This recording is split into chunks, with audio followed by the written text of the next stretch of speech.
From trust to sale, how removing customer fear makes the buying decision easy. The one-page marketing plan part 5. Imagine, a customer has been reading your messages for many days.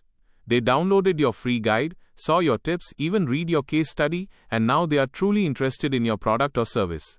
But as soon as the moment to give money comes, their hand stops. A question arises in their mind. Is this the right decision? What if money is wasted? What if I don't get the result? What if a better option is found somewhere else? The fear starts right from here, because even after trust is built, if the buying risk is not reduced, then the lead can stop at the final step. And the curiosity is, can a hesitant lead be made a confident customer through the right positioning, a clear guarantee, the right pricing, and an easy buying process? In part 1, we came to know that the very first mistake of a business is considering everyone as a customer. Therefore, choosing a niche is necessary.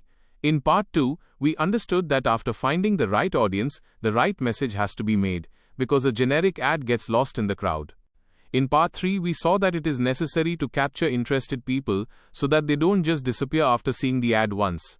In part 4, we came to know that leads have to be nurtured, followed up with, given value, and trust has to be built. But now in part 5, the story reaches that place where trust has to be turned into a transaction. This exact stage is of sales conversion. Allan Dib's book, The One-Page Marketing Plan, explains marketing in a simple one-page framework. In this framework, the customer journey is kept in 3 phases: before, during, and after. In the during phase come lead capture, lead nurture, and sales conversion. Meaning, first bringing interested people into your system, then educating and nurturing them, and then turning them into a paying customer. According to the book description, the purpose of this plan is to take small and medium businesses out of random marketing and give them a clear, practical, and measurable process. Sales conversion does not mean just closing. It is not just that you told the customer, now buy it. Real sales conversion happens when the customer feels safety in taking a decision.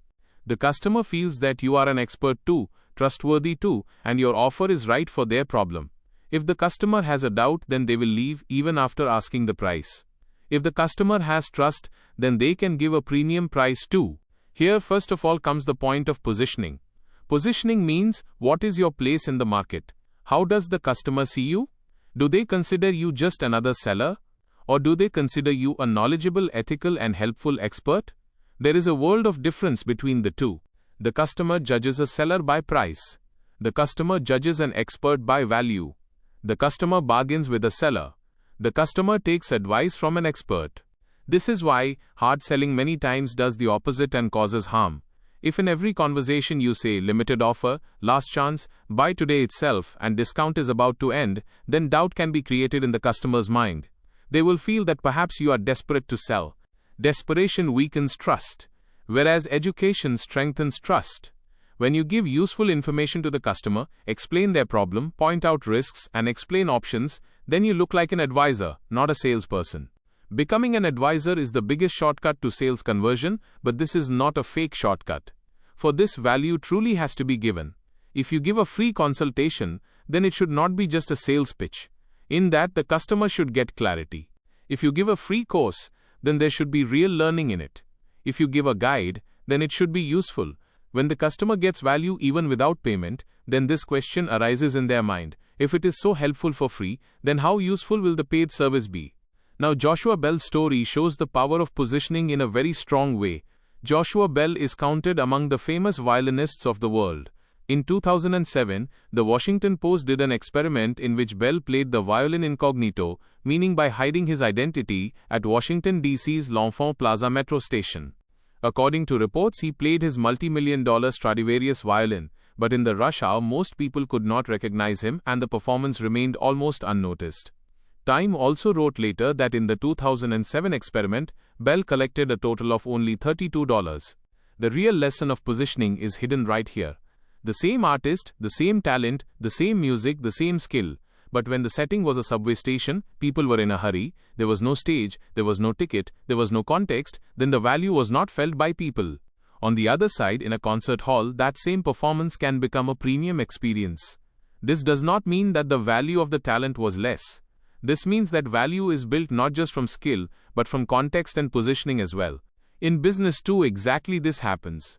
If you present your service in the wrong place, wrong way, and wrong framing, then the customer will not understand its value.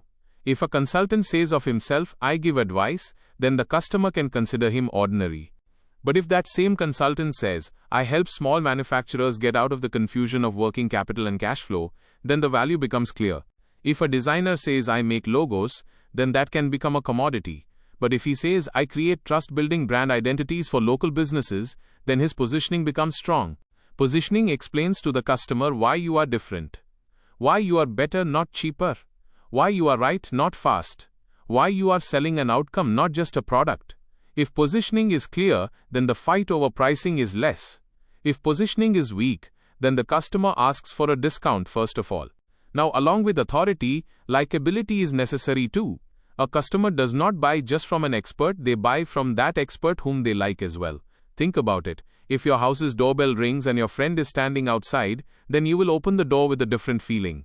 But if an aggressive salesman is standing outside, then your mind will become defensive beforehand. In business too, this difference is made in the customer's mind. If you have come only to sell, then resistance comes. If you have come to help, then the conversation opens up.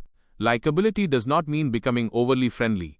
It means being respectful, clear, honest, and helpful. Listening to the customer.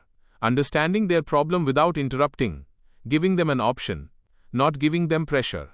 Making them feel that you are interested in the solution, not the transaction. These small things make conversion smooth. Now in sales conversion, reducing perceived risk is very important. Risk in the customer's mind can be of many types. Financial risk, what if money is wasted? Performance risk, what if the result is not obtained? Time risk, what if the process is long and confusing? Social risk, what will people say about a wrong decision? Trust risk, what if the company turns out not to be genuine? If your offer does not address these risks, then the customer can stop at the final moment. A guarantee is a powerful tool to reduce this exact risk. But an ordinary guarantee is very weak. Satisfaction guaranteed sounds good to hear, but the customer asks, "What does this mean?" Therefore, a guarantee should be specific. For example, a pest control business can say, "If the pest problem returns within the designated time after treatment, then we will do a free retreatment." This is clear. A fitness coach can say, "If you follow the plan and complete the weekly check-in, then we will give additional coaching support." A guarantee should always be honest and practical according to the business model. A bold guarantee gives this signal to the customer that the business is confident in its work. But a guarantee should not be a fake promise. If you cannot deliver, then the guarantee will cause harm. A good guarantee reduces the customer's fear and increases the business's accountability. This is a good combination of trust. Now the point about pricing comes. Many small businesses look only at cost plus profit while setting a price. This much was spent in making the product, added a little profit to it, and the price was made. But value-based pricing thinks differently from this. In this, it is seen what the value of the result is for the customer, what your positioning is, what the service quality is, how much the risk reduction is, and how the experience is. If you are giving premium value, then the price can be premium too. But premium price does not mean the highest price. A wrong price can spoil the customer relationship. If the price is high, then the value should be clear too. The customer should understand why they have to give extra. Is your service faster? Is the support better? Is the quality superior? Is the risk less? Is the result more reliable? Is the experience smoother? Until value is explained, price will look like just a number. Giving options in pricing can be helpful too. Every customer does not want the same level of service. Some people want a basic solution. Some people want premium support. Some people want a done-for-you service.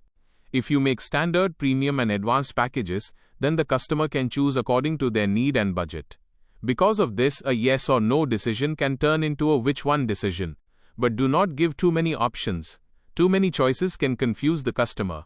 Keep simple packages, keep clear differences, and explain the outcome in every package.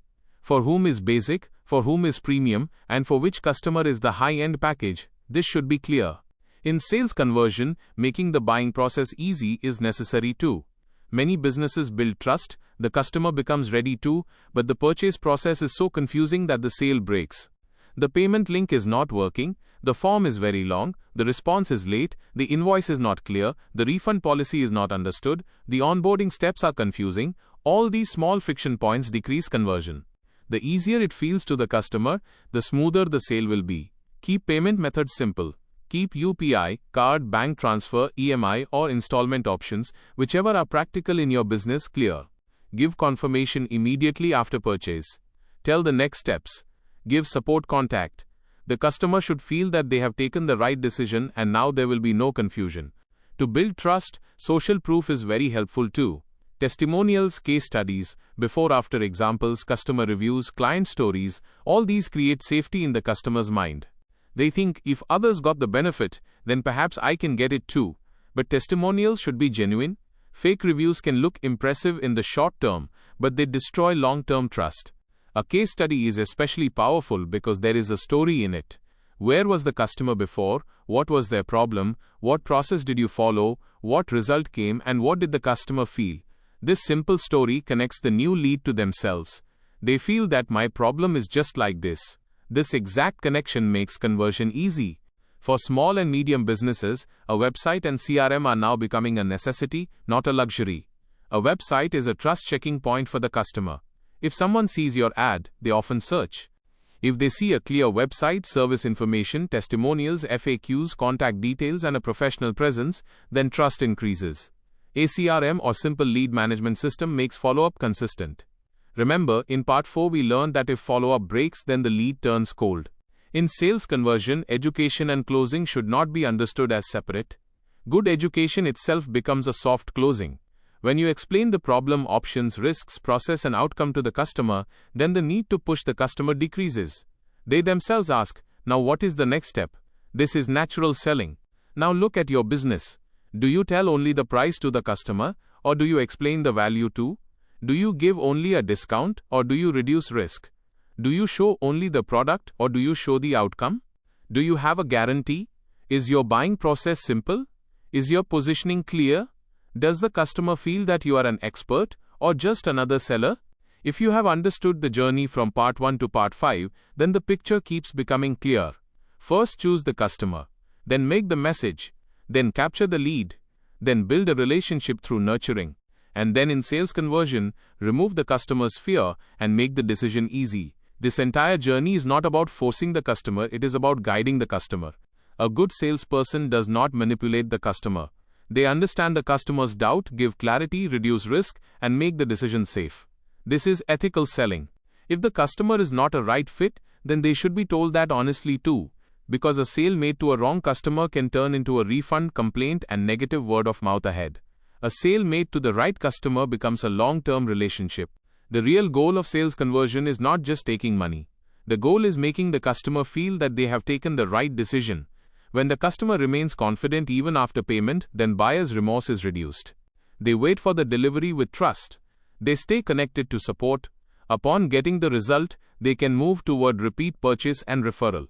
Therefore, do not consider conversion as the final step. This is the next stage of the relationship. Even after the sale, the customer journey continues. If before the sale you made a promise, and after the sale the experience was weak, then trust will break. But if after the sale the experience turned out better than the promise, then the customer will not remain just a buyer, they can become a fan.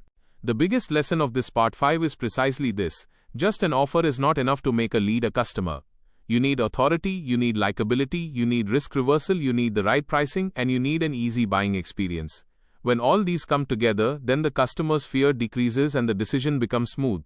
But now the story is about to go into a new phase. You made a stranger into a prospect into a lead, nurtured the lead, and now you have made them a customer too. But real profit is hidden not just in the first sale. Many times, the real growth of a business begins after the sale.